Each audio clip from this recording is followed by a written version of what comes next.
I'm a Londoner born and bred. 3 generations of my family have lived and worked alongside the Thames.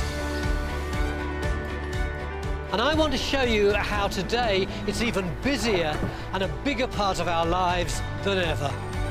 Don't move! It's very difficult to interview you while I'm counting. How many have you got in there now? God knows. My journey will take me to its furthest reaches, from the Cotswolds in the west, cool, some-sized quarry, isn't it? To where the river meets the sea in the east. They're all laughing over that side. Keep a straight face. I'm doing my best. I'll meet people whose working lives depend on the Thames and who feel as passionately about it as I do. We love our Thames. We're so lucky. Best job in the world, Tom. Well, apart from yours, obviously. I'll go behind the scenes of its most iconic landmarks. Oh, wow. Bang! And discover its hidden gems. They do look sci-fi, don't they? This is the River Thames as you've never seen it before. Hectic, hard-working, breathtaking, awe-inspiring. I can't wait.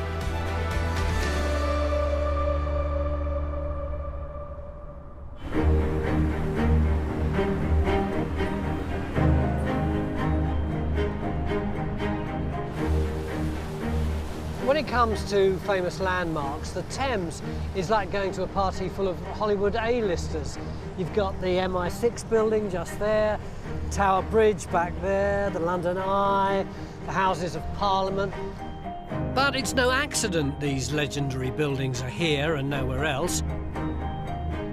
Because whether it's for prestige, practical or political reasons, they need the Thames. And my journey starts with a personal favourite. When I was a lad, my dad worked on that side of the river, round the bend, and there was one building that really overawed me down there. And that was Battersea Power Station. This 4-chimneyed red brick beast has towered over the riverbank in southwest London for over 80 years, and I loved it. As a kid, I had no idea what Battersea Power Station was or what it did. All I knew was it was big and squat and powerful and really unusual. And that image has stayed with me all my life. Battersea was built in 1929 to generate electricity for London's ballooning population and was powered by coal. And the reason it was here and nowhere else? Because of the Thames. 1 million tonnes of coal used to be landed here every year in barges. Thames water was used for its cooling processes, and of course Battersea is adjacent to the heart of London, so it's the perfect place to generate London's power. By the 1980s, coal was falling out of favour. Gas, oil and nuclear were taking over. Battersea became obsolete and closed in 1983. Over the years, various dreams and schemes for the building, including becoming Chelsea's new football ground, came to nothing, and it's lain dormant ever since. Until now. Music to my ears, it's going to be the centrepiece of an incredibly ambitious £9 billion development project. And for the very first time in my life, I'm going to be allowed inside it. Not just inside, but I'm going to go into the hallowed Control Room A, which was once the beating heart of this monster. I'm a little bit excited. A giant reminder of Britain's industrial past, this is one of London's most legendary buildings. Work in Control Room A has only just started. So, apart from the scaffolding, it's pretty much unchanged. Oh, wow. It's real old-school electrics, isn't it? Looks a bit like Chernobyl. I guess these dials are where the power went to. Horseferry Road, Peckham Deptford, Fernie Road. Cool.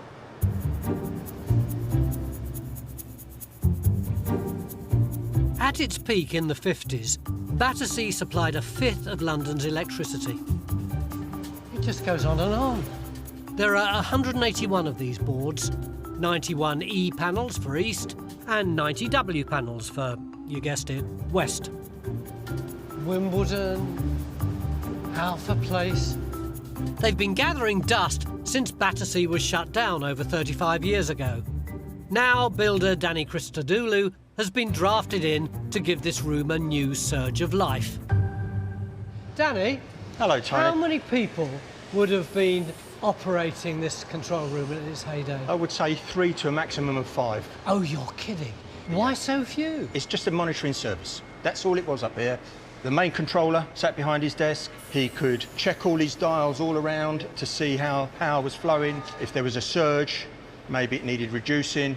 If someone was lacking a bit, they were drawing too much, they'd give them a little bit more. What are you going to do with this control room? My job is to give a sympathetic refurbishment, restoration of the area to make it a function area that will house parties, fashion shows, exhibitions, that sort of thing. So it will be well used. I'm not sure how I feel about my beloved Battersea becoming a cocktails and canapes kind of place. But fortunately, it's got protected status, so any restoration has got to be sympathetic with its history. This is one of our samples that we produced for English Heritage. So this is waiting for the English Heritage Inspector to come. This has been inspected and approved. That has set the standard now for us to work our way through and do all the panels to look this way. Shall we unwrap? Oh, yeah, if you don't mind. If you want to have a go at that. Oh, But it's as you fantastic. can see, the colour comparison is pretty good. That's great. I love that salmon pink paintwork. It's come up a real treat. And that's got a plate on it there because There used to be a dial in it's there, a lost clock or in there, broken it's or gone. whatever. All these light fittings will eventually be illuminated because there'll be LED strip lights behind to shine through the actual dials. It'd look fantastic, wouldn't it? It's going to look brilliant. When I can hear blokes up there. What's going there? Sorry about cute. that. We're repairing the lay lights. Can I have a look? Absolutely.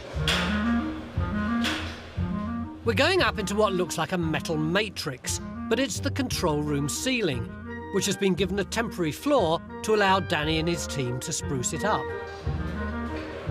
As you can see, our painter here is busy having a go. Would you like to have a go yourself? Yeah, I certainly would. Just one bloke for this whole room seems a bit unfair, doesn't Bit of it? paper here for you. I was never going to pass on the chance to work on Battersea. It's like a childhood dream. So what is this grid? It's designed to accommodate etched glass. So originally it would have looked like this with natural light. When the war came along, they blacked out all the glass above. So the Germans wouldn't bomb it? Absolutely. And now we're tasked with bringing it back to its original finish. That's your job, isn't it? Absolutely. So I'm working under what will be a huge glass ceiling. And to make sure everything hits the mark for English heritage, it's highly specialised work. Too intricate to be done by machine, every piece of steel in this massive space is being prepped by hand. Endless amounts of samples have been researched to source the right paints.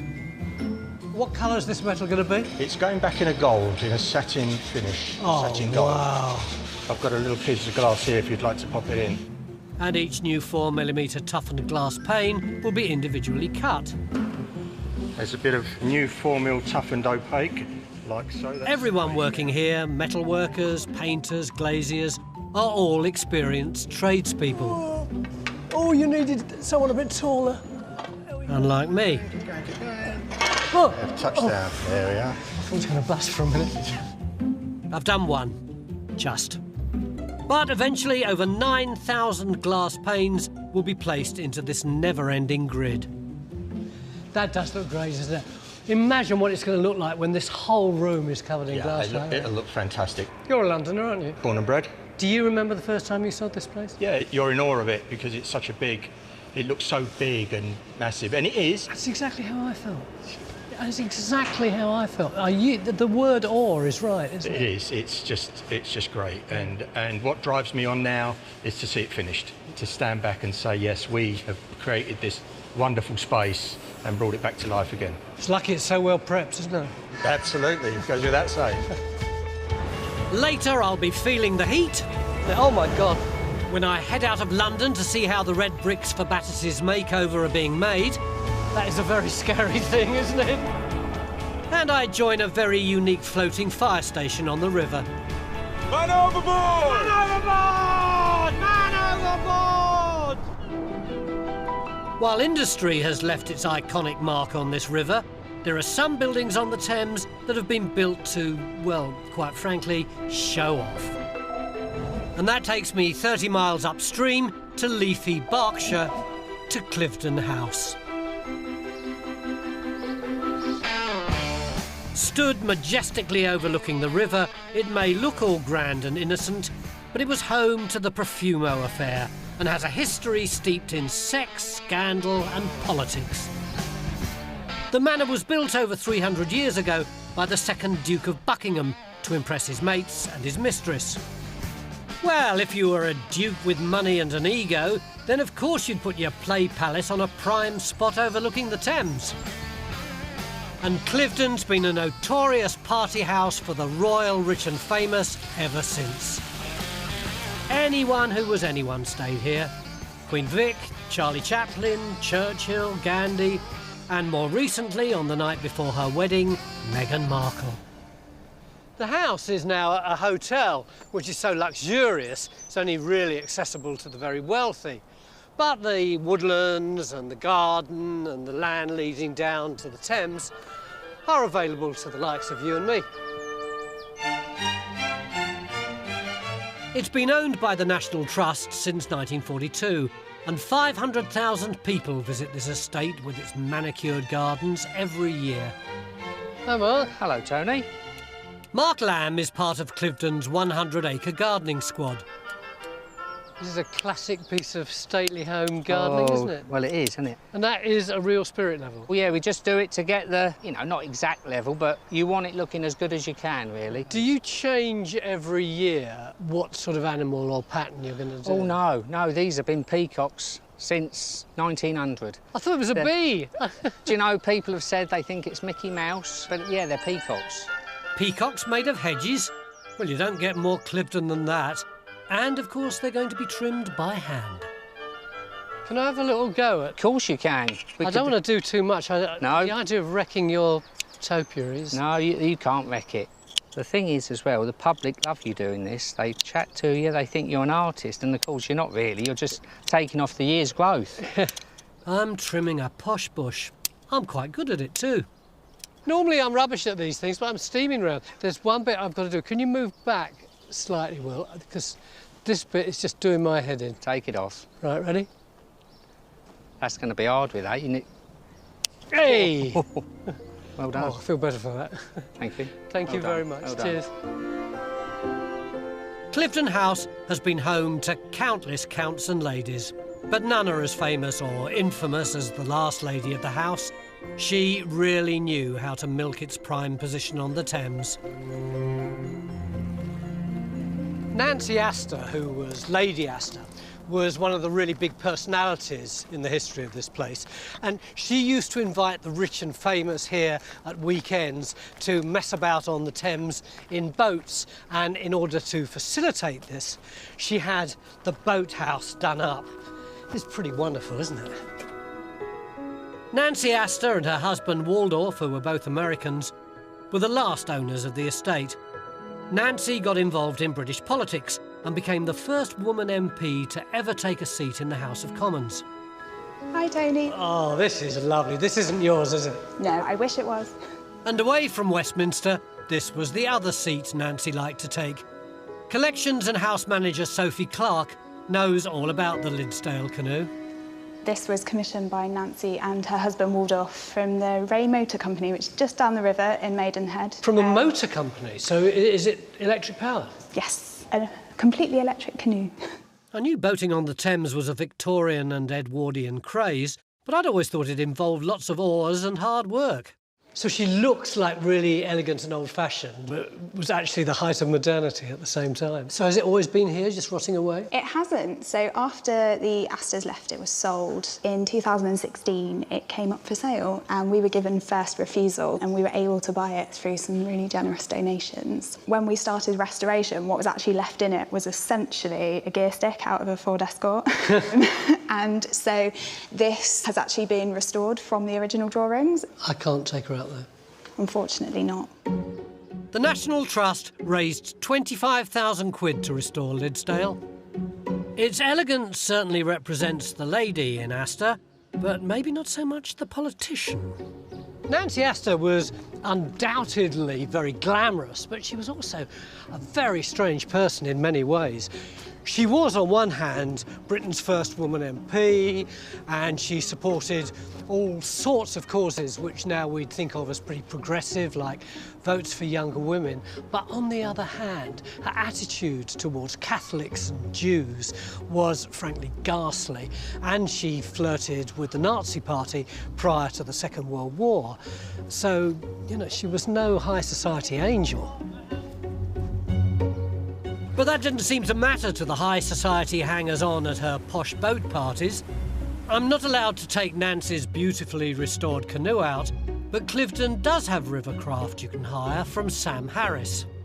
And they're electric. Hello, Sam. Hi, Tony. It's not quite as glamorous as Lady Astor's boat, but it's pretty sleek, isn't it? These are very nice modern boats, we think, yes. I think it's the lack of noisiness that I'm so impressed by. I mean, you can hear nothing today, whereas other rivers, it's just all the time, isn't it? Exactly. Can I get in? Please do, step aboard. Oh. Cliveden Reach is a 2-mile stretch of the Thames from Cookham Lock to Bolter's Lock. Oh, it's a nice little breeze. Cruising along in an electric boat isn't just in keeping with its history, but it's kinder on the environment too. Where'd you get these boats from? They're actually built in Poland. Are they built to be electric? No, these are built to take an outboard engine, and as it happens, we have very reliable electric outboards that will last effectively all day, and then we charge them overnight and ready to go again the next day. Your family on the river? I'm the third generation of the family working on the Thames now. Did you go onto the river straight from school? No, I went to university first, got what you might call a proper job, but after 18 months in an office, decided the river was for me. I think you probably made the right choice, didn't you? On a day like today, definitely. This is Spring Cottage, so this was the site of the Profumo affair. Oh, this is the one that Lord Astor lent to Stephen Ward for all his shenanigans. Some stories to be told there. So that's presumably where Christine Keeler stayed. It would have been. It was a scandal that rocked the government. Tories supposed to be running the country from one house on the Thames, but instead they're caught romping upriver in another. It's not bad here, is it? This is Bolter's Lock, renowned in the 1920s as a very popular spot on the Sunday of Ascot, where people would flock from far and wide and watch the rich and famous on their way home. Gawping at the stars. Yeah. Sadly, it's time to turn round and head back. But I think Sam may have saved the best till last. So if you look around now, Tony, you'll see the best view of Cliveden House on the river. That is astonishing, isn't it? From here you can see exactly why they built it in the spot they did. Yeah. Absolutely strategic, isn't it? Money, power, confidence, class. We own this land, it says.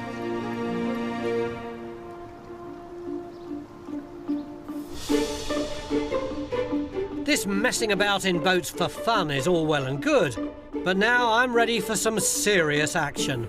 And to find it, I've gone back downstream to South London.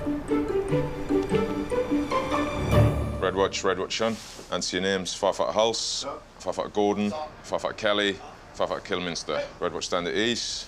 Today, I'm going to be joining Lambeth River Fire Station, which is the UK's only water-based fire station, and I'm so looking forward to it. High water today at Chelsea Bridge is 10:52, low water 17:23, and we are bang on a neap tide. Red Watch Shun. For your duties, fall out. Blimey, it's like being in the army. Hope I can keep up. So you're going to be the boss today?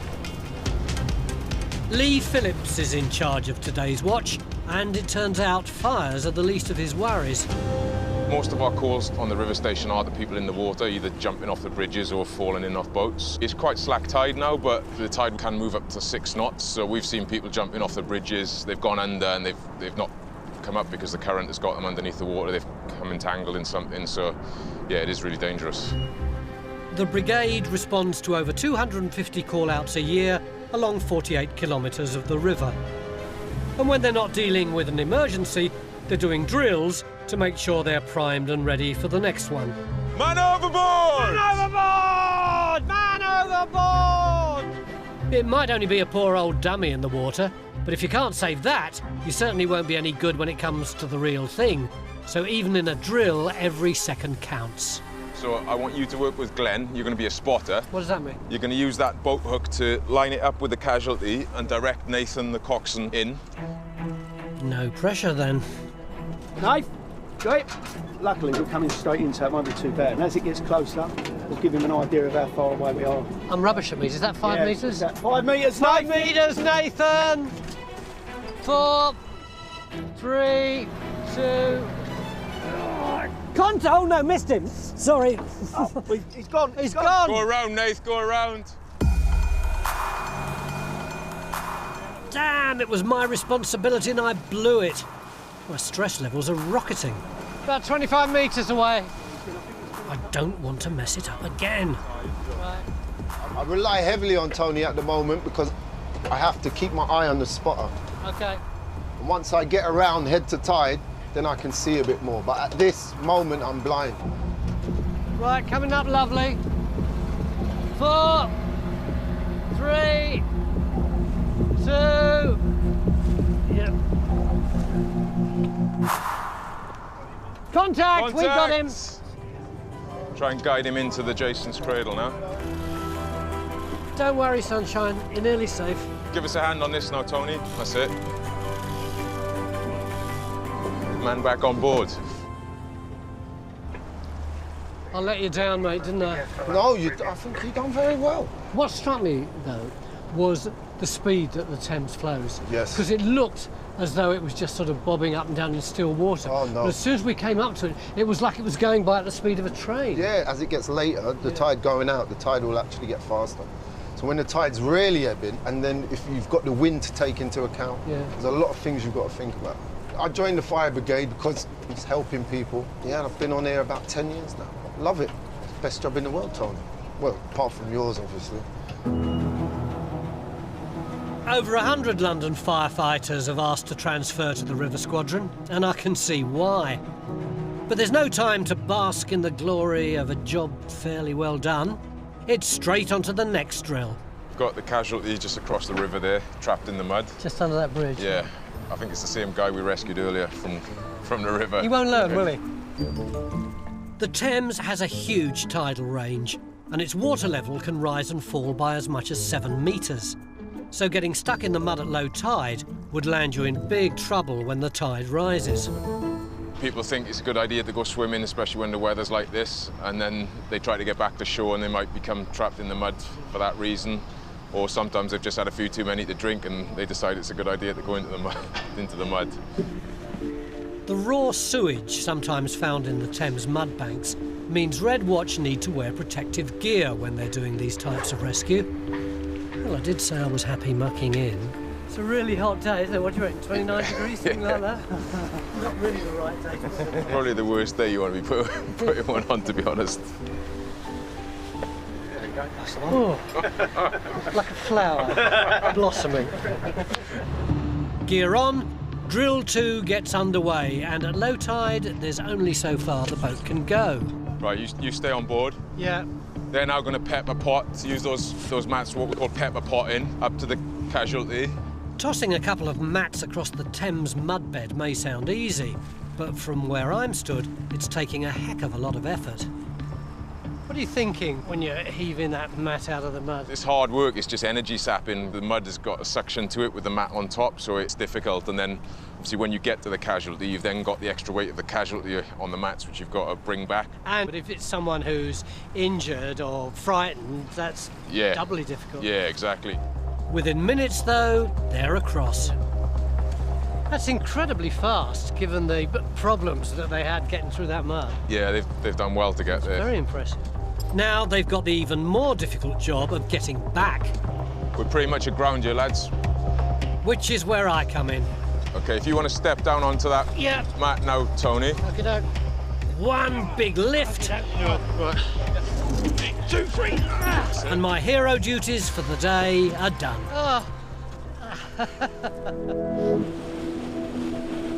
The drills that we've been doing today have been really fun. We've had quite a laugh, actually, haven't we? It has been good. But they also have a very important point. At some time, this will be a life and death moment for somebody, and when that moment happens, it's crucial that these guys' skills are really finely honed. Can you have a go on the other side? Thank you.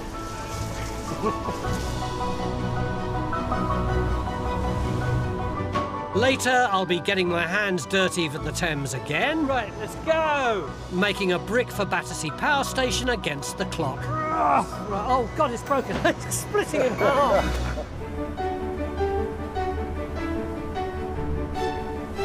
On the Thames South Bank, I've been invited to see restoration work being done on the magnificent power station at Battersea. And what made this temple of power stand out wasn't just its towering chimneys, but its solid, bold red brick exterior. Battersea Power Station is one of the biggest brick buildings ever created. It was the brainchild of Gilbert Scott, who was one of the most famous architects of his time. He also created what's now Tate Modern, and he invented London's red telephone boxes. It's funny, because he didn't think this was one of his great works, although now everybody loves it. Pink Floyd even floated a giant inflatable pig over the top of it for one of their album covers. And you don't get more famous than that. But it's Battersea's celebrated brickwork that's been one of the biggest headaches for the developers doing it up. They needed over 1 million bricks, and they all had to be the right size and shape and colour so they would fit seamlessly in, turning the whole place into one humongous brick jigsaw puzzle. They searched to see whether the original brickmakers called Northwick still existed, but nothing came up. But a chance phone call revealed the brickyard was still operating, but under a new name. Ka-ching, they struck gold. Away from Battersea and upstream from London is Northcott Bricks, around 30 miles from the source of the River Thames. And amazingly, to make their bricks, they're using clay from the very same quarry as they did 90 years ago. Dale Moss is the manager here. This quarry is where Battersea Power Station first emerged from. Cool, some size quarry, isn't it? What's the story of the site? 1925, the local landowner, Spencer Churchill. Churchill as in Winston Churchill? Cousin of Winston, yes. Yeah. Decided he'd find work for local people, and he was going to start a basket factory. But they found this lovely blue clay here and decided to turn it into a brickworks. Why did they choose Churchill's quarry to supply the bricks for Battersea? I do believe he was a personal friend of the architect. Do you know, I thought that might be the case. Yes. Over the last century, this quarry has produced 1/3 of a billion bricks. Right, Tony, we're at a face of the quarry. Do we know how old this clay is? They say 2 million years, Jurassic. They say Jurassic because we do get fossil bands within the clay. We found 2 dinosaurs at the quarry. They were sea dinosaurs, about 15 metres. Oh, so it's a really big skeleton. Yes. What puzzles me is that this clay is so very grey, and yet Battersea is so very red. On chemical analysis, this clay, although it's grey, is very iron-rich. Of course, when iron's fired, it turns red, bright orange. So that's what gives it the depth and warmth of the colour, such as Battersea. At one time, the clay would have been excavated by men with quarry picks. Now it's the job of one man and his digger. But from that point on, each and every brick of the 1.3 million commissioned by Battersea is made using traditional tools and techniques. A Victorian Watton roller grinds the clay to a fine texture. It's mixed with water, then it's off to a master brickmaker to be thrown by hand. So this is where the magic happens. This is where it all happens, yes. It's a curious thing, a brick, isn't it? But it's also beautiful. Why do you make them by hand? They match a lot of old buildings. They get a better, more pleasing product to the eye. And what's this stuff that Thomas is wrapping round them? That's just a sand. We do various sands, different granule sizes, to get a different appearance of a brick. How many can you make a day, Thomas? 1,000 every day, yes, 5 days. Do you feel it much on your muscles? It's a heavy job, you know. Yeah, it is a heavy job. Yes. So, are we ready? Yeah, we're ready. To show you how quick Thomas is, I'm having a go. But first, the master needs to show me how it's done. Now, you start forming it front and back, side and side. Oh, yeah. And now I wham it in. That's it. Cut it along, you get your 2 boards, tip the brick out, roll it over, take the bottom off, take the mould off. How long was that? 15 seconds. 15 seconds. Now it's my turn. Right, let's go.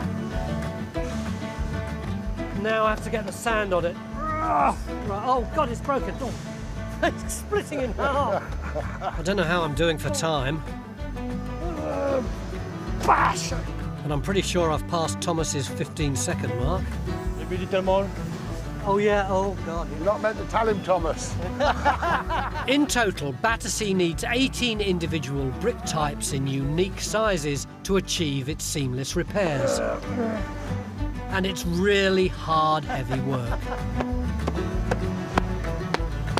That's it.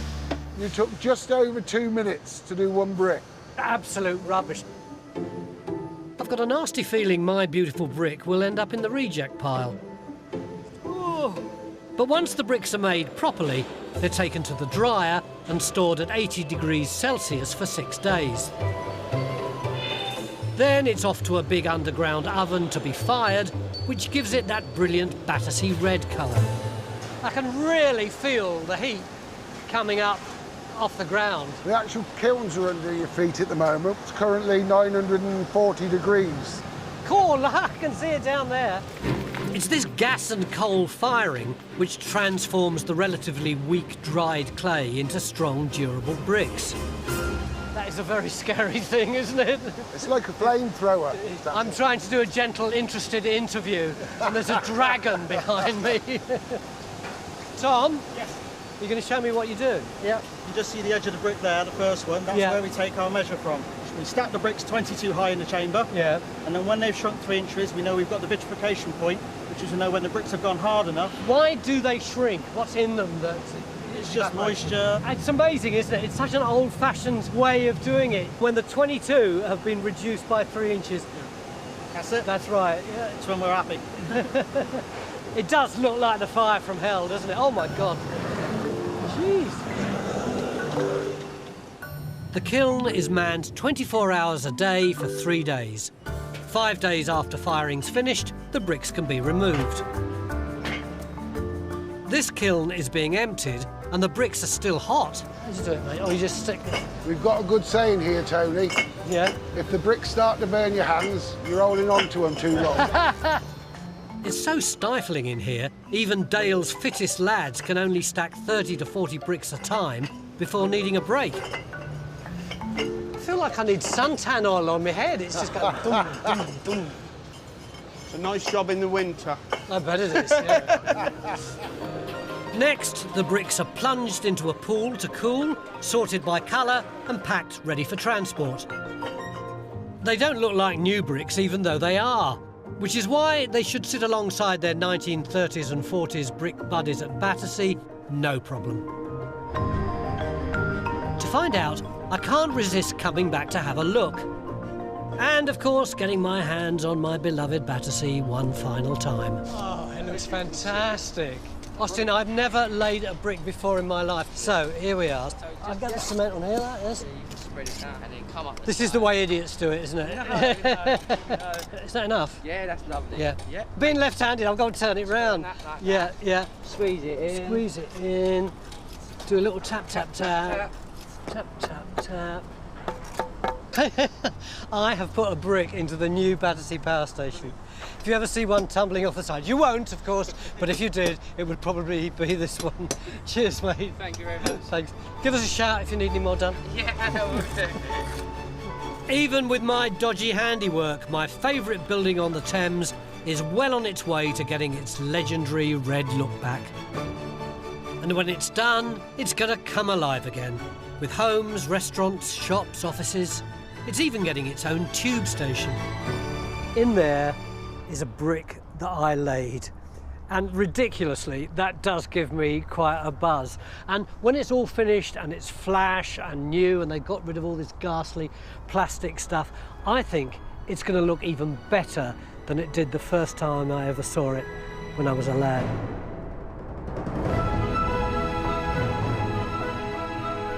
But Battersea isn't the only Thames treasure getting a makeover. We'll get you kitted up. As I delve into the river's oldest bridge. I never thought anything like this existed. I couldn't end my look at the brilliant structures along the Thames without paying homage to its bridges, which have been popping up since Roman times. Currently, there are 35 of them. From the historic London Bridge to the beautiful Tower Bridge to the relatively new Millennium Bridge, all these bridges have one common function: to get people from one side of the river to the other. But they've got something else in common too. They're all part of an ambitious £45 million light installation project which is going to light up London's bridges for the next 10 years. Oh, yeah? Hi. Oh, yeah. Sarah Gaventa is directing the project. This is London Bridge. No, it's very unloved, actually. I mean, a lot of people think it's really ugly. Yeah, yeah, I think I do, yeah. London Bridge was one of the first bridges that we illuminated. It's a bit of a challenge because it is so kind of concretey, isn't it? It is, but it's also a wonderful canvas. And so there's a lovely coloured wash that moves across and changes, and it's quite impressionistic. So every one will be different? Totally. You know, some it's about working on the surface, some it's about revealing the rivets. All of them have a little bit of movement. Not too much, because we're not doing disco lights. It's not, you know, this is something that has to last 10 years, so we don't want people to get bored with it. What would you like people to think about it in 10 years' time? I would hope that they all have a particular bridge that they feel more attached to, a particular point. Yeah. That they've had a moment out of their busy, frantic lives to just have a bit of calm. I think if it reconnects people and gives them a moment of joy, then I think it would be a success. You probably don't realise it, but if you've crossed the Thames over the last 18 months, lights could have been going in right under your nose. I must have crossed Westminster Bridge about 500 times in my life, and normally if I come to a safety barrier and there's a load of blokes in orange glowing suits, I don't think much about it. But this is actually extraordinary. I never knew you could disappear into a bridge. Today, Adam Barnes is letting me join his light installation team. We're going to be installing 450 lights on the bridge, eventually illuminating the underside of the bridge and the facades. We'll get you kitted up. OK. When he says kitted up, he means it. It's like a huge nappy without the absorbent bits, which wouldn't be much use, really, would it? I thought this abseiling gear was a bit overkill at first, but now I see why I need it. Yikes, I hadn't realised that I'd actually be able to see the river as I was coming down here. It is a privilege to be underneath Westminster Bridge. I never thought anything like this existed. It was built in 1862 to replace the original stone one that went up a century earlier. It's now London's oldest bridge and another of the Thames Grade 2 listed structures. How do you fix the lights onto the bridge? As you can imagine, the age of the bridge, the finish of the bridge, the finish of the lighting itself, it's all about aesthetics. The attention to detail is the most important thing. So if you clip yourself with that carabiner there on your side. Yeah. Oh, whoa, it's a bit tight around the what's it? Yep. But the bracketry themselves, actually quite simple. You could just pass me the light across. Yeah, there you go. A couple of clamps on the top, a few bolts through, there you have it, one hanging light. Key here is not to drop anything. And if you just want to start tightening up the bolts. I will, yeah. Are you the only abseiler here? No, we've got day shifts and night shifts across this bridge, 7-man teams. Night shifts? Indeed. I'm not sure I'd fancy abseiling in the dark, but Will's been professionally dangling from buildings for 6 years now. So tell me some of the London buildings that you've worked on. We did some maintenance on the top floors of the Shard. Was that scary? You get used to the height and the exposure after a while. Of course, stepping over the edge of a building is going to elevate the heart rate. So it's still a bit of a buzz. Of course, of course. It's amazing, isn't it, when a boat goes by, they've got no idea that we're here or what we're doing. Absolutely. That's one more light in place, but the installation here will take another 5 months to finish. 4 bridges have been completed though, and as darkness falls and London's streets light up, I've gone back onto the Thames to see how this art is taking shape. There's Westminster Bridge where I was earlier on, totally upstaged by the London Eye now. I can't wait to see that bridge lit up. That's Blackfriars, which they haven't done yet. See how lost in the landscape it is without any light. We go west and the world on the water begins to illuminate. It's brilliant just what a difference these installations can make. I always find London Bridge a bit kind of brutal, but the lighting has really softened it, hasn't it? The girders of Southwark Bridge catch the light beautifully. Cannon Street, the railway commuters bridge. Quite subtle, this lighting, isn't it? But the more bridges you can see, the more you get the sense of the Thames as a whole riverscape. The last of the 4 finished is the Millennium Bridge. You see the way the lights flash underneath them? That is so clever. This is just a taste of what's hopefully to come. There are ambitious plans to light up 14 bridges in total, which will make the Thames home to the longest artwork in the world.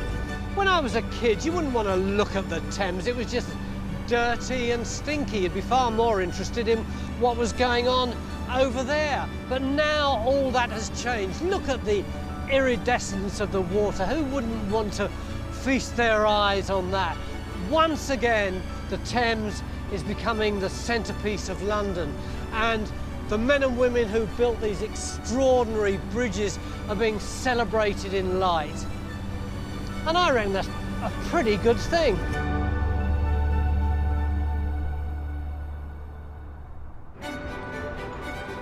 Next time, this place isn't just big, it's ginormous. Carte blanche access to the Thames' biggest port. How many have you got in there now? God knows.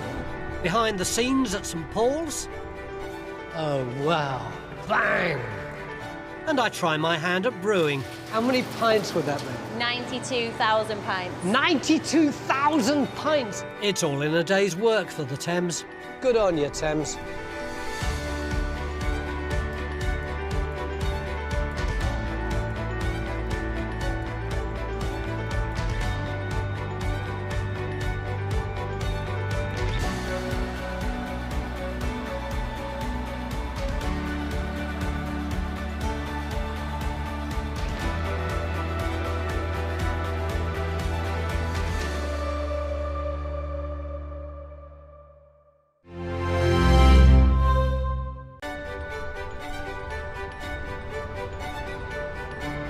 I'm a Londoner, born and bred. 3 generations of my family have lived and worked alongside the Thames. And I want to show you how today it's even busier and a bigger part of our lives than ever. Don't move! It's very difficult, to interview you while I'm counting. How many have you got in there now? God knows. My journey will take me to its furthest reaches, from the Cotswolds in the west, cool, some-sized quarry, isn't it? To where the river meets the sea in the east. They're all laughing over that side. Keep a straight face. I'm doing my best. I'll meet people whose working lives depend on the Thames and who feel as passionately about it as I do. We love our Thames. We're so lucky. Best job in the world, Tom. Well, apart from yours, obviously. I'll go behind the scenes of its most iconic landmarks. Oh, wow. Bang! And discover its hidden gems. They do look sci-fi, don't they? This is the River Thames as you've never seen it before. Hectic, hard-working, breathtaking, awe-inspiring. I can't wait.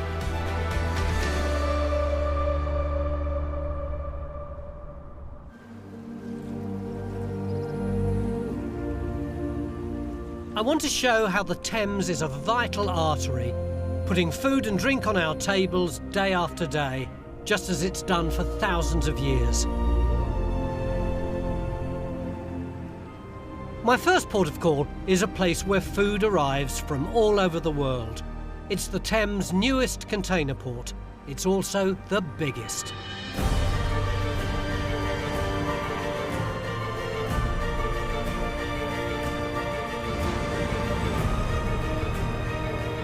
This place isn't just big, it's massive, and all the things associated with it are absolutely ginormous. This is London Gateway on the Thames in Essex, where the river widens to meet the sea. It opened in 2013 and can handle the largest container ships in the world. Giants packed with everything from flat-screen TVs to our fruit and veg.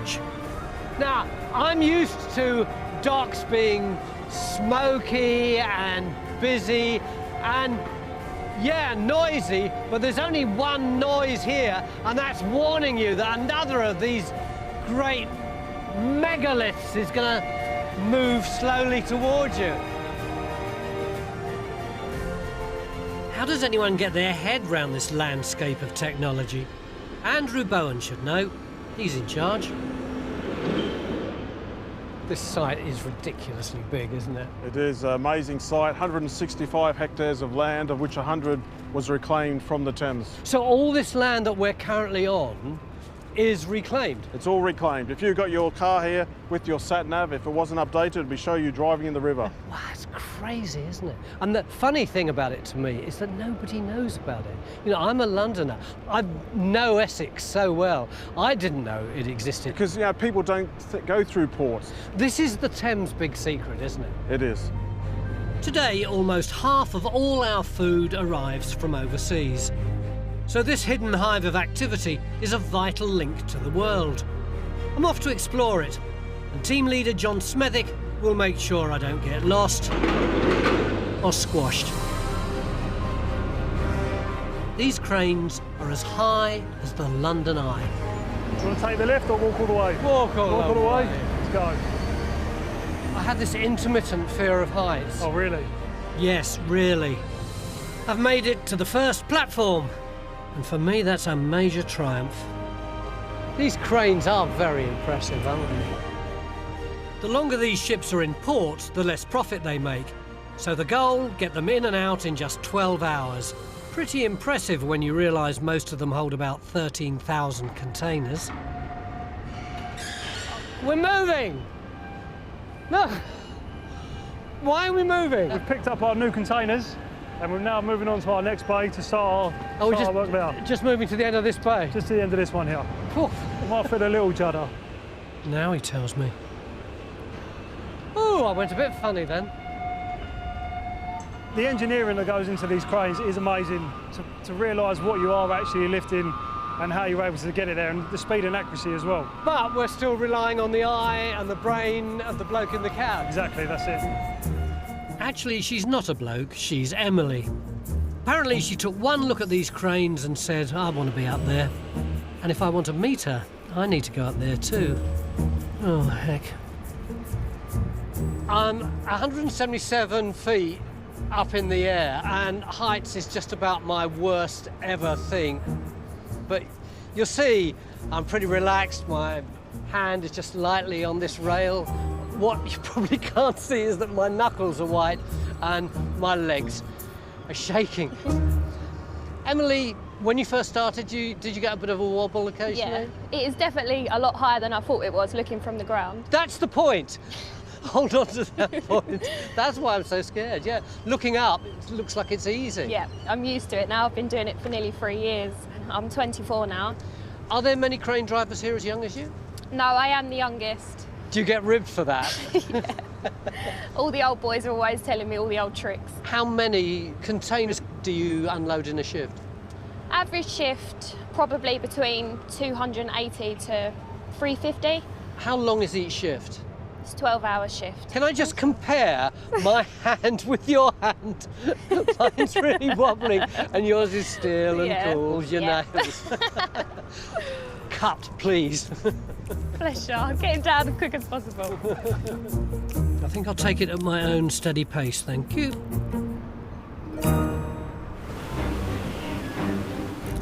Watching all this technology in action is like being hypnotised by your microwave. But I think I'm getting the hang of what's going on. So, the ship comes in and zonk, the containers, they go down there on the quayside, and then these glorious Star Wars machines with a guy driving them right at the top comes and picks them up and puts them over here on this great long rib of containers. From here, the port's high-tech automation swings into action, moving boxes from quayside to landside. 60 automatic stacking cranes dance mesmerisingly up in the air, sorting the yard's 50,000 containers, ready to ferry them onto waiting trucks and trains. And because they're automated, the cranes can operate in higher winds and lower light, keeping this riverside port on the go. I'd no idea the Thames was the stage for such an epic, never-ending piece of choreography. Talk about a world in motion. And it's all here to deliver what we need when we need it. Everything that goes on here is about managing time and volume and safety, and it's virtually all done automatically. But when the containers land here, that's not the end of their journey. Now they set off into the UK, and it's that part of their story I'm going to be looking at next. It's very difficult to interview you while I'm counting. How many have you got in there now? God knows. I'm at London Gateway on the Thames Estuary in Essex. It's one of the fastest growing ports in the world and a living illustration of the Thames in action, bringing fruit and veg to us from all corners of the earth. There are 30,000 containers piled up here, but what happens next? How does the stuff inside them get from the dockside into your supermarket? Because that's where most of it's headed. Just 20 years ago, that process would have meant lorries driving all the way to distribution centres deep inside the country and then driving back to the supermarkets they supply. But not anymore. At London Gateway, the sorting can be done right here. In Bay 6C, Brad is expecting a container. I love these little trucks. But he's not driving a lorry, this is a terminal tractor. What's your job called? I'm a shunter, so I'm one of the shunters who moves the boxes around. Brad the shunter. Yeah. And once that's on, what do you do with it? Then we will go for a drive with it. Where do you go to? You can't just go for a drive. We'll be going out of the terminal and then over onto the logistics park. Yes, this place has its own logistics park, so many of these containers are emptied right here at the port, saving thousands of road miles. It's a vast complex on a scale like no other in Europe, the size of 400 football pitches. Crikey, it's big. Do you know what's in these containers? This one I know will be fruit, but it could be anything. I'm being let loose in one of the facilities at the logistics park. Halo is a fruit and veg ripening and packing facility. Operations Director Wayne oversees all the work here, from warehousing to quality control. Right, where are we going first? So we're going to head over to the production line. Yep. So here you'll see us packing some of the fruit that you would have seen that would come in a container. Yeah. We do a quality inspection. That QC check would identify the defects for the guys to pull out, and then either putting it out for market or throwing it in the bin as animal feed. And then it goes up there. The conveyor belt whisks the fruit up to an overhead scale, which then drops the desired weight into the netting machine. That's a gorgeous machine. Thank you, Tony. Not you, that. Oh. They get a heck of a lot of fruit out the door, so I want to see how fast they have to work. We put 22 in a box, Tony. So 22. 22 so you've always box. got to be counting. You've got to be counting. And you've got to check that each time they have a label on the net's good. It's very difficult, to interview you while I'm counting. How many have you got in there now? God knows. You've 1, got to make 2, sure there's 3, 22. 4, 5, 6, 7, 8, 9, 10. How many do you reckon you do a day of these little bags? We do about 120,000 nets per day. Wow, it's a lot. Yeah, it's a lot of fruit. I started off as packing as you are now, Tony. Just this? Yeah, absolutely. So I've probably been direct to ship for the past 7 years now. That's brilliant, isn't it? No, it's great. Is your mum proud of you? I'll ask her, Tony. I think that's 22. To give you a job, Tony. No, you've got to make sure these ones don't go in. They've got to go into the other tray. Oh, right. Let's get to the grey box down here as a reject. I guess I'd better stick to the day job. I think it's 20, 21, 22. Can I give this one extra just in case I'm the counter? No, I think that will probably upset my import if I do that and give their fruit away. Oh, I think we need to take you off this line now and put this lady back. 22 or 23? No, it needs to be 22, Tony. Well, he's the big boss, and you've got to admire how efficiently he runs the place.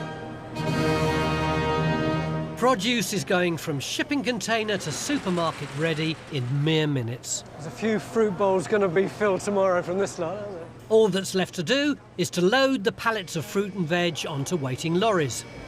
Out of the 200 containers that we receive per week, each week will then turn that into about 2.5 million packs of fruit to go back out to the retailers. And the fact that the Thames is right outside your door isn't a coincidence? No, it's not a coincidence at all. That's the whole reason why we set up home here at the port, because it allows us to get fruit to the customer a lot quicker, a lot fresher. And there's the whole question of the environment. Yeah, we've saved 650,000 kilos of CO2. So by not shipping containers all the way around the country and bringing them straight from the port into Halo, allows us to take them containers off of the road. One final thing. Ask your mum if she's proud of you. For you, Tony, I will. For hundreds of years, the London docks have been full of working people lifting things up, heaving them back down, pushing, pulling, doing their backs in, getting hernias. Now, thanks to modern technology, all our freight can be moved about much more flexibly, much more economically, and in a much more environmentally friendly way.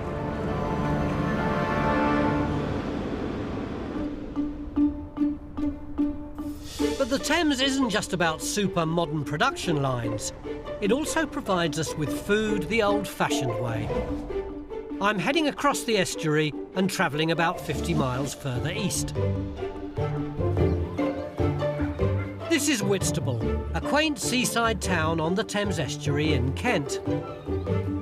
Once upon a time, this was just muddy banks, but in 1832, they dug this harbour. Now, today, it looks like a cute little fishing port, doesn't it? But originally, it was for coal, which came down from the north in ships, and then it was offloaded onto trains. There was a big terminal just here where that ice cream van is, and then it went off to Canterbury, and from there to London. Around the same time as the coal train arrived, another industry was at its height: oysters. They've actually been harvested in Whitstable since the Romans were here 2,000 years ago. Graham West is a sixth-generation oyster fisherman. His great-great-great-grandfather began the family business in the early 1900s, and it's been passed down from one generation to the next. Why is Whitstable so famous for oysters and not somewhere else? But this is the area where the river meets the sea, where the fresh water meets the salt water. It feeds the plankton. The plankton love it. The oysters eat plankton, so they grow really, really well here. These days, oysters are farmed in the shallow waters of Whitstable Bay, but they still grow wild here too. Here is a proper Whitstable native oysters. We can only catch them when there's an arm in the month, so we're not allowed to fish until the 1st of September. What's the hour in the month thing about? Why can't you fish them in May, June and July? Because they're spawning. This is the time of year where the waters warm up, the algae is really thick, so the oyster will spawn, fatten up, and they can have 1 million babies. So if you eat them when there's 1 million babies, we'll wipe the population out. For Victorian Londoners, oysters were part of their everyday diet. They were cheap and nutritious, and the Thames Estuary was full of them. By the 1860s, over 100 boats were bringing in 80 million oysters a year to be sent to London's Billingsgate Market. Then there were a lot of hard winters and disease and pollution and overfishing, and the industry collapsed. between the 1940s and the 1970s, it was at a really, really low ebb. After that, it began to come back again. And in the last 10 to 15 years, that growth's accelerated until now 3 million oysters are harvested from the mudflats around this part of the Thames Estuary every year. It's all thanks to higher standards and a cleaner river. But the greater costs and smaller output have pushed prices up. The once abundant oyster is now a luxury item. Is it still important to Whitstable? It's important to Whitstable, yes, because it's our heritage. They are the only oysters who've got PGI status, which is Protected Geographical Indication. So you can only call Whitstable oyster if it is born, bred and lives in Whitstable. Whitstable oysters are one of only 88 foods with this status in the UK. So the annual festival here has gained an international reputation. With visitors flocking to the town, Graham processes 20,000 oysters in a single weekend. I guess it's a good marketing tool now. Everybody knows about Whitstable just because of the oyster. That's right. But I've been told that there are more oysters coming off these banks now than there were, say, 10 or 15 years ago. Oh, yeah, because there's a higher demand, not so much in England, but in Europe. France, Italy, like the really big oysters, France like the small oysters, the Netherlands like them, so there is a very, very massive market at the moment for oysters. And I, for one, am a very big fan.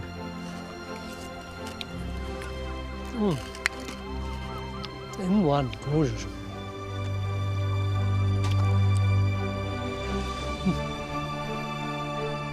Next, I'll be continuing my tour of culinary delights and washing it all down with a pint. Or maybe a few. How many pints would that be? 92,000 pints. 92,000 pints!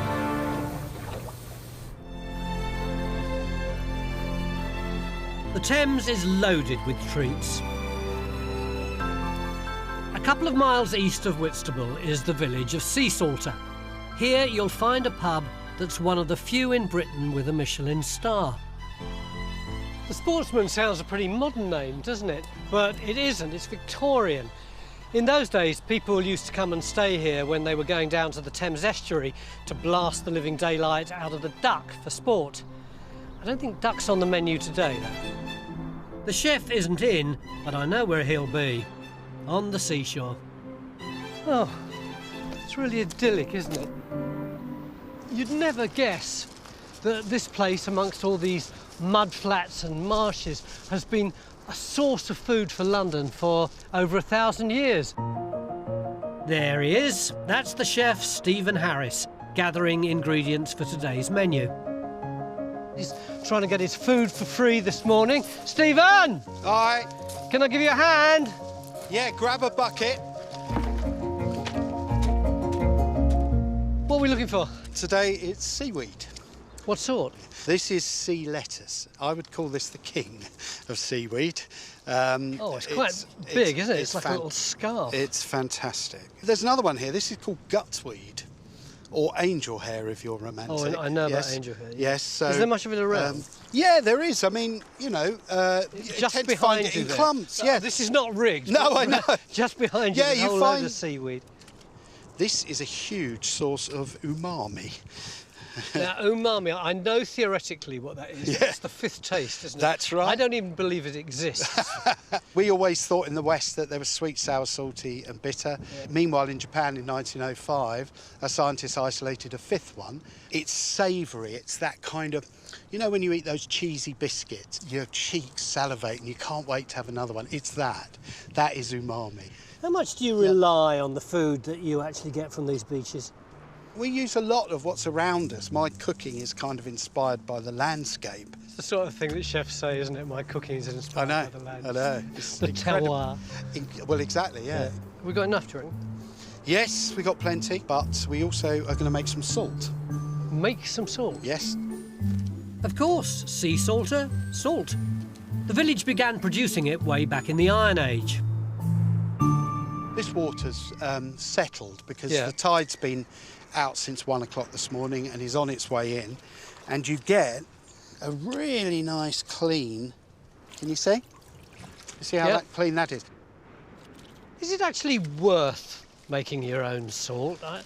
It's a lot of work, and salt isn't that expensive. But it's about the kind of story behind the food. We're in a village called Sea Salter, and I always say, if you haven't made your own sea salt and you live in Sea Salter and you're a chef, you're sleeping on the job, you know.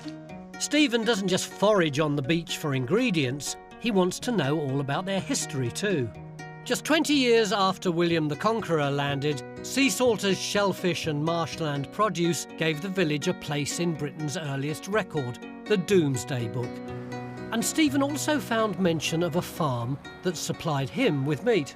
The Domesday Book, you know, obviously 1086, it says that this land is owned by the kitchens of the Archbishop of Canterbury. Really? Yeah, and this over there is the Monk's Hill Farm.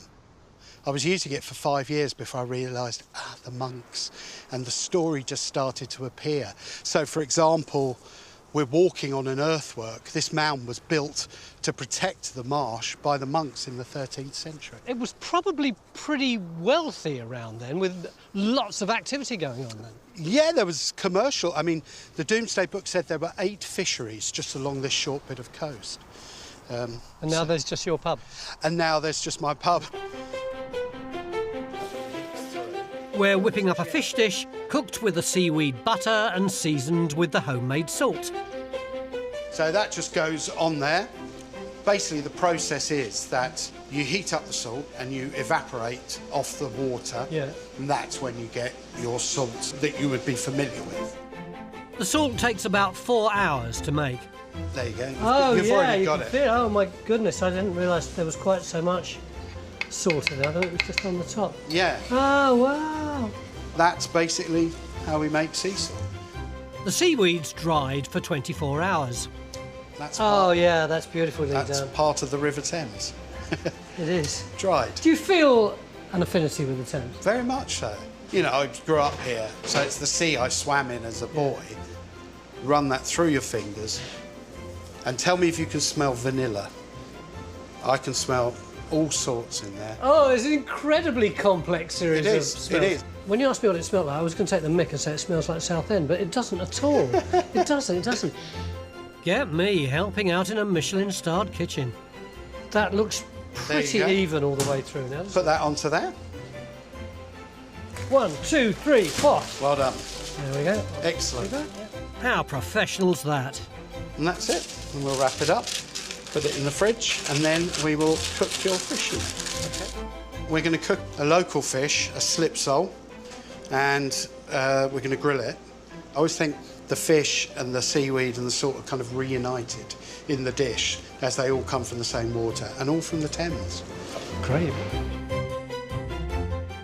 I'm not a big fan of sole. I find it a bit rubbery, but I'll see if Stephen can work his magic on it. Normally, if you go out to eat, the food will have come to you via container ship or plane or by road or whatever. So you might have a relationship with the restaurant, but you're not going to have a relationship with the food itself.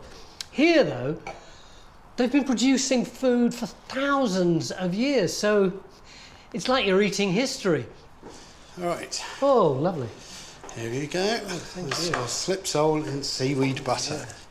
Thanks for doing this for me. Let's have a taste. Yeah. And after some soul searching, see what I did there? That's very nice, isn't it? Do you see what I mean about umami, the kind of savour? I do.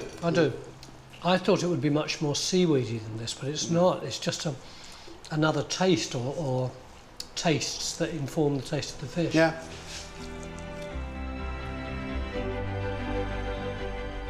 That was such an amazing experience. I've never ever been to a restaurant before where the food came from the beach a couple of 100 yards away. Even the condiments.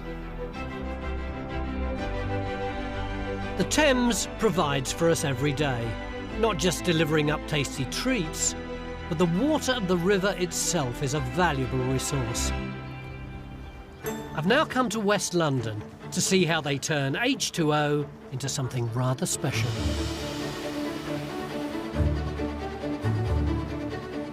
The Thames has been the lifeblood of brewers for centuries. It had the perfect business model. It transported their barley and hops and the coal for their power, and of course there's the water. In Victorian England, the river was dirty and full of disease. Beer was a way of making the water safe to drink. Before long, there were 8 huge breweries along its banks. The last of those breweries is this one, which became Fuller's Griffin Brewery in 1845. Today they brew a staggering 50 million pints a year here. So water from the Thames is vitally important here. It's their basic ingredient, the foundation for all their products. So how does all that water turn into beer? Well, it begins with the right combination of malted grains. Behind this enormous corrugated wall up there are 4 vast 30-ton silos containing malt, which is a kind of barley that's been germinated. And it's them that gives the beer its sweet, malty taste. But for the more subtle, distinctive notes, you have to look in here. This is where special grains are added to create each unique beer. The man with the flavours is Guy Stewart. What are you tipping in, Guy? Speciality malt. So we have Caragold.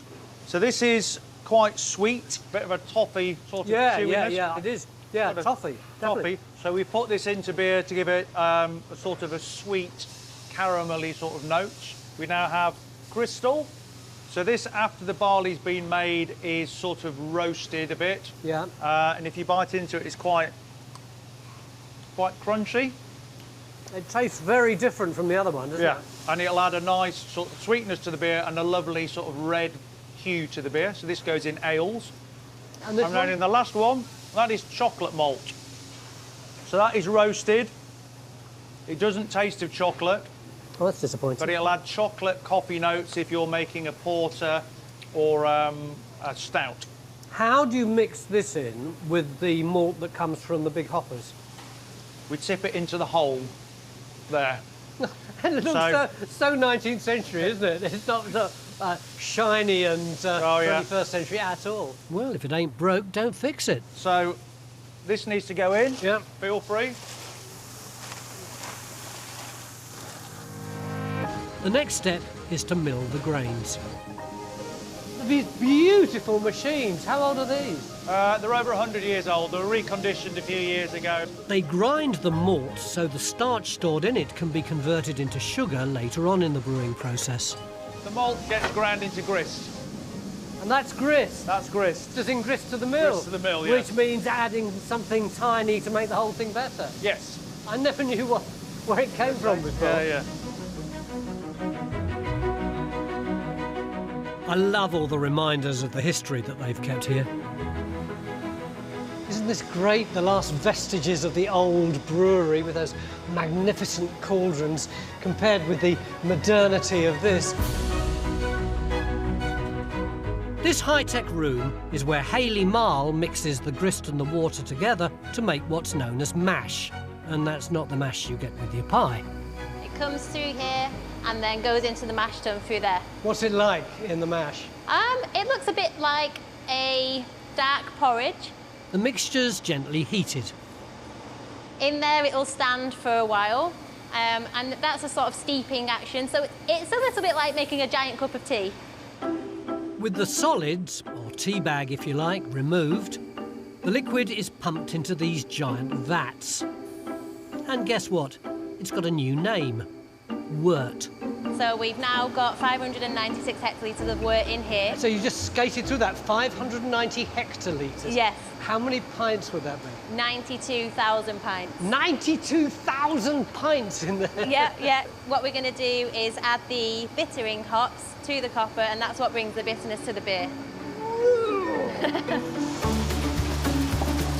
Hey, like a pro.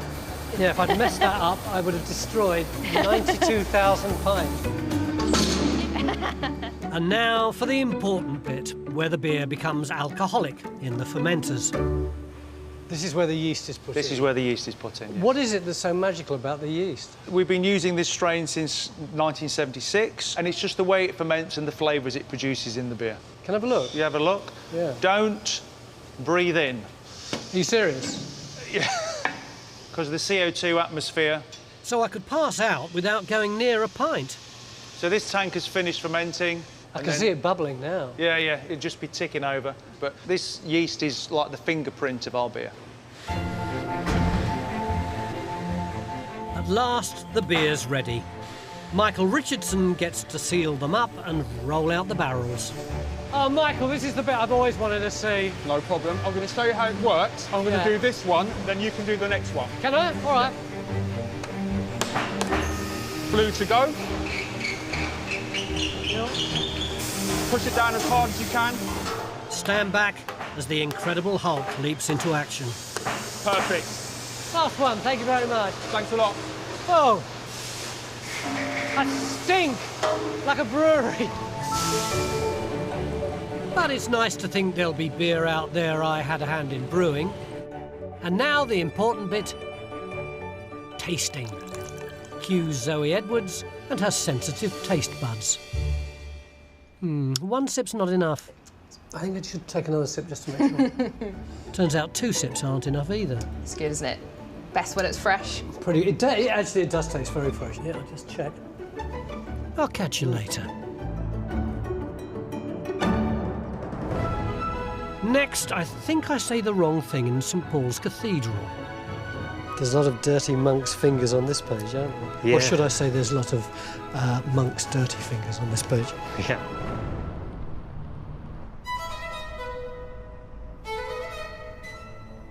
The Thames is a superhighway, transporting our food, drink and other everyday items. But over the centuries, it's also played a vital role in the construction of many of the icons that line its banks. Like St Paul's Cathedral. Sir Christopher Wren's famous design is at least the 4th building to bear the name after its predecessor burnt down in the Great Fire in 1666. When the fire was over, the great and the good of London decided they needed a brand new cathedral, one which would be big and impressive and make London feel like a really modern city. And they got the stone for it from Dorset, from Portland, brought it all the way upriver to here, what was known as Paul's Dock, unloaded it, lashed it to horses and drove the horses up this hill and started work on what was to become a national treasure.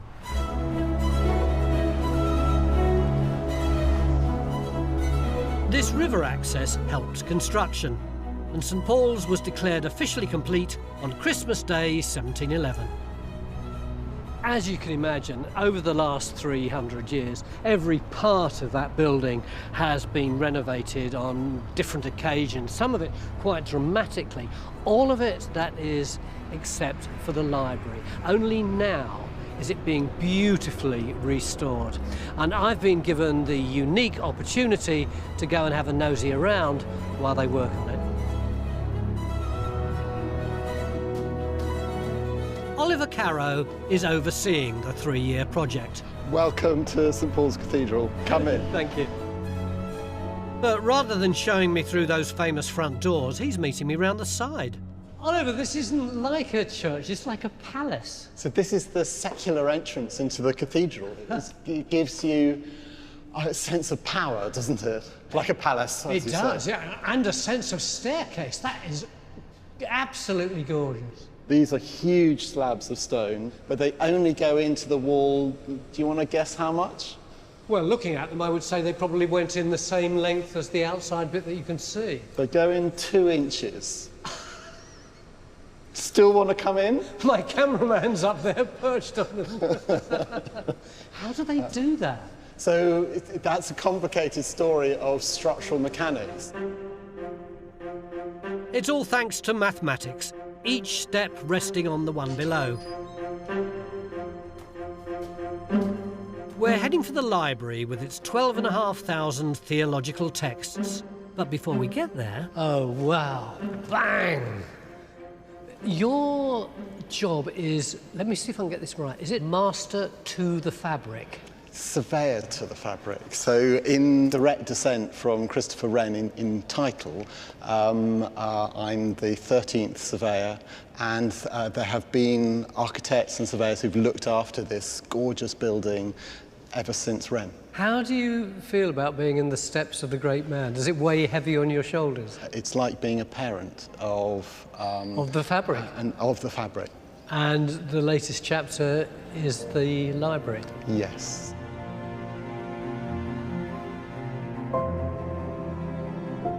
It's very understated, isn't it?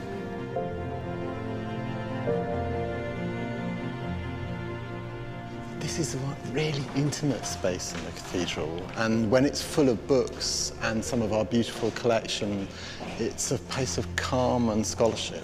Why are we whispering? We have no need to.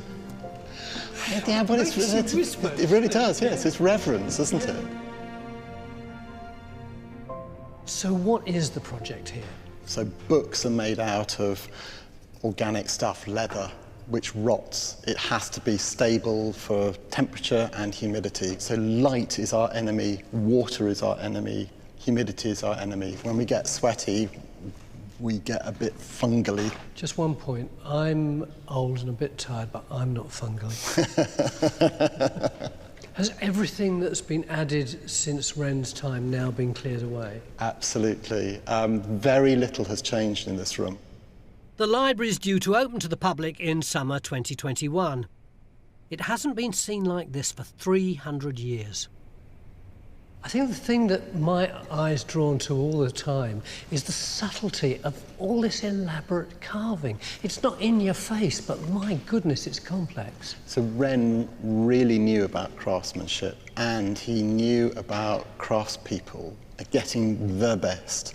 And what's wonderful is we know the names of every single craftsperson who worked here and what they did. This floor was by Richard Jennings, and it's in the accounts, a naked oak floor. The latest name to add to that list is Emma Norris. Her team will restore the paintwork. But to decide how much to remove, they have to discover every layer that's been added over the centuries. And I'm going to join in. I feel a bit like a mad scientist. The different paints are uncovered by extremely careful scraping. You're looking for a slight colour change or a change in texture. But it is archaeology, isn't it? Oh, completely, yes. Combining this with written records builds a picture of what's happened in different areas of the library over the centuries. That's as far as you want to go. Yeah. You're doing really well. I just think maybe this might take a while. Are you being slightly ironic and that I should be working faster? No, I'm trying to save you and tell you that we have got one we prepared earlier. Emma, this isn't kids' telly. Would you like to look at it? Yes, let me have a look. So this is the colour scrapes that was carried out by our conservator earlier. And that's the one that I got down to? That is, yes, that's the first layer. And then you go down subsequently to all the layers. So the original Christopher Wren paint is this one? The early grey, yes. How wonderful. Paint from 300 years ago. This is a complete conservation, taking in paint, woodwork, masonry, and of course, the books. I know the library looks pretty austere right now. There's the main body of the cathedral. But it'll really spring back to life again once the books, which are currently being stored off-site, are put back on the shelves. There are one or two of them, though, that are still here. When the library opens, selected rare books will be on display. Simon Carter's deciding not just which books, but which pages those books will be open at.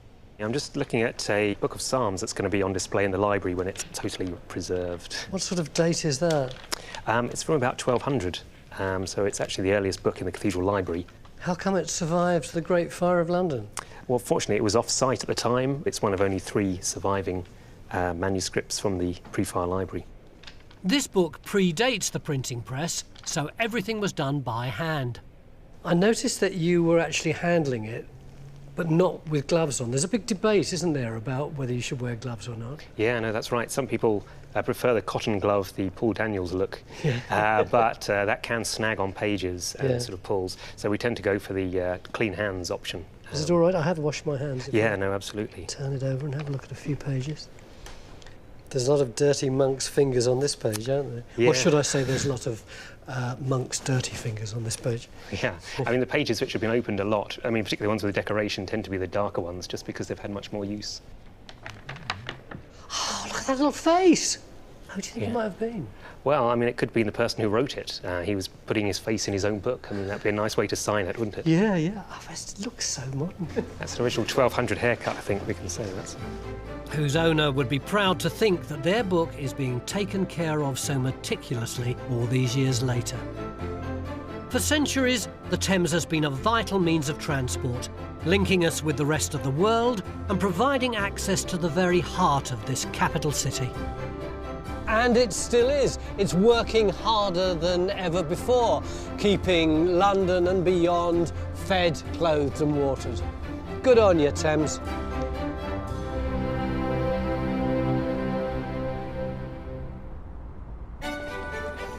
Next time... This is fantastic. Behind the scenes at an iconic Thames attraction. It's like painting the Forth Bridge, isn't it? It's a job that will never end. Insight into a unique craft. Wow, that hits you full in the face, doesn't it? And I help out at a thriving riverside business. Hey, that was a nice one. Got a spring in my step, that did. All on the river that keeps me on my toes. My Fitbit's going off the scale.